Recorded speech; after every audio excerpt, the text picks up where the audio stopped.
বাংলাদেশের আরো কিছু মানুষকে ঐক্যবদ্ধ করেছে হাসিনা বিরোধী আন্দোলনে নিরলসভাবে আমাদেরকে রাজপথ রেখে হাসিনা বিরোধী আন্দোলনকে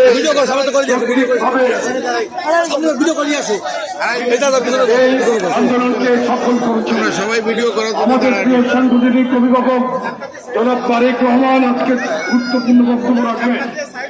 আমি শুধু যুবদলের সভাপতি হিসেবে আজকে এখানে আপনাদের সামনে দাঁড়িয়েছি দু একটি কথা বলার জন্য।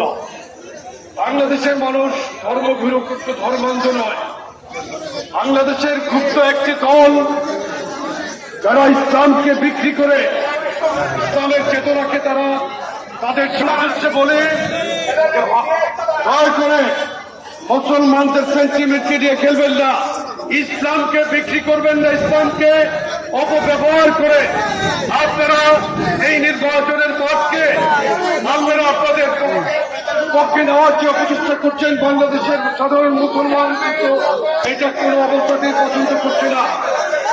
বিএনপি একমাত্র দল যেই দলের একসময় নেতৃত্ব দিয়েছেন শহীদ রাষ্ট্রপতি জিয়া রহমান, দেশনেত্রী বেগম খালেদা জিয়া, এখন নেতৃত্ব দিচ্ছেন তাদের যোগ্য উত্তরসূরি আমাদের প্রিয় নেতা জনাব তারেক রহমান। তিনি কিন্তু কারো বিরুদ্ধে বিষোদ্গার করছেন না, কারো কটু বাক্য প্রয়োগ করছেন না। উনি বাংলাদেশের এনেই কিন্তু বলেছেন আমার দেশের মানুষের জন্য আমার পরিকল্পনা আছে। এই পরিকল্পনা কি উনি কিন্তু বিশদভাবে বলছেন। আপনাদেরকে জানতে হবে ফ্যামিলি কার্ড, কৃষক কার্ড, ইমাম মসজিদদের জন্য সম্মানী ভাতা, শিক্ষা ব্যবস্থার উন্নতি, চিকিৎসার উন্নতি। আওয়ামী লীগ প্রত্যেকটি সেক্টরকে ধ্বংস করে দিয়ে গিয়েছিল।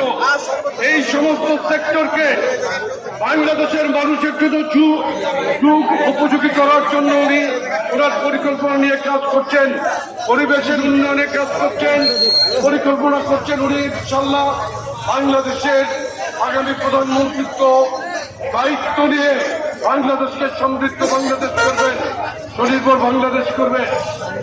আমি শুধু যুবদলের যারা এখানে উপস্থিত আছেন, যুবদল যারা আছেন, আমার যুবদলের ভাইদের প্রতি আমি বলছি প্রার্থীদের পক্ষে 3 রাত কাজ করতে হবে। প্রার্থীদের পাশে থেকে মানুষের মনকে জয় করে আপনাদের কাজ প্রার্থীদের জিতিয়ে আনা ধানের শীষের পক্ষে জয়যুক্ত করবেন এই আশাবাদ আমি আমার বক্তব্য শেষ করছি। ধন্যবাদ। আল্লাহ সকলকে বিদায় জানিয়ে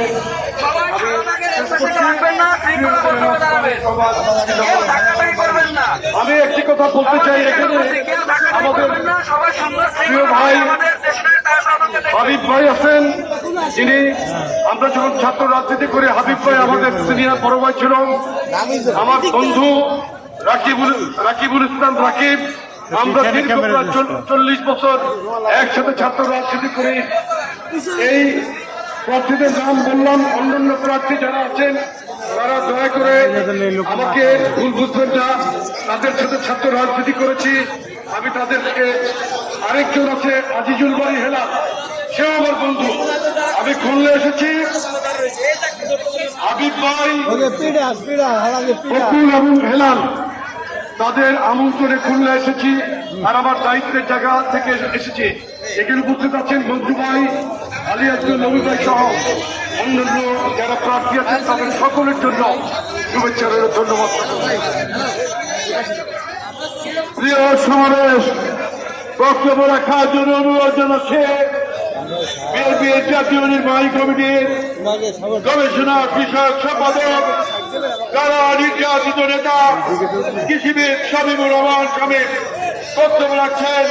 সাবেক ছাত্র নেতা কৃষিবিদ শামীমুর রহমান শামীম।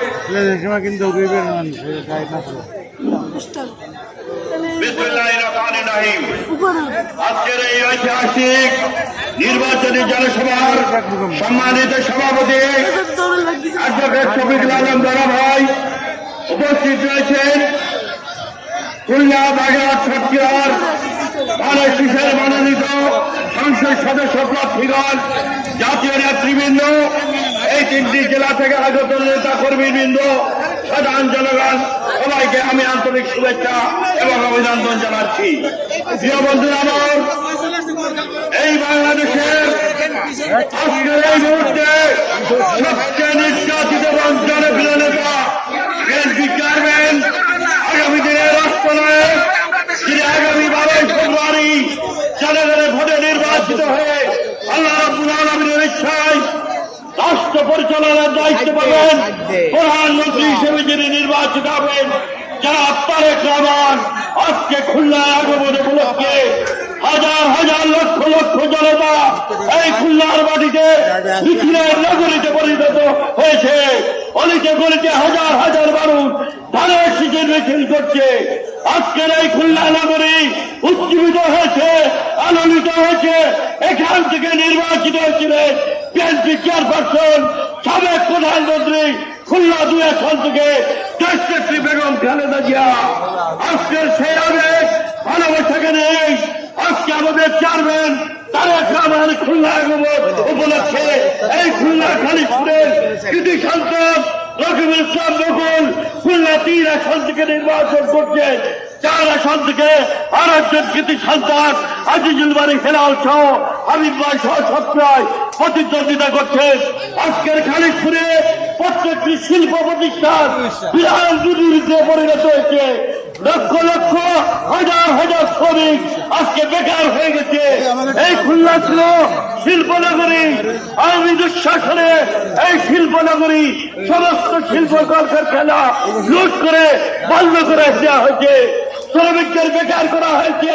লক্ষ লক্ষ শ্রমিক বেকার হয়ে গেছে। দেশনেত্রী বেগম খালেদা জিয়া এই শিল্প প্রতিষ্ঠান চালু করেছিলেন 91 সালে, শ্রমিকদের কর্মসংস্থানের ব্যবস্থা করেছিলেন। আজও সেই শব্দকে নিয়ে তারেক রহমানের নেতৃত্বে 31 দফার ভিত্তিতে একটি জনকল্যাণমূলক রাষ্ট্র কাঠামো, সামনের বাংলাদেশ, ক্ষুধা দারিদ্র মুক্ত বাংলাদেশ, তরুণদের কর্মসংস্থানের জন্য এবং দেশের সমৃদ্ধ তোলার জন্য প্রত্যেক এলাকা ব্যক্তিতে সমস্যা চিহ্নিত করে তিনি উন্নয়নের পরিকল্পনা করেছে। বিশেষ করে এই দক্ষিণাঞ্চলের অর্থনীতিকে শক্তিশালী করার জন্য আমাদের ব্লু ইকোনমি বাংলাদেশ রয়েছে। এখানে অপরাধ সম্পদ রয়েছে। এই সম্পদ আবেদন করে এই দক্ষিণাঞ্চলের মানুষের অর্থনীতি করে যাবে। একই সাথে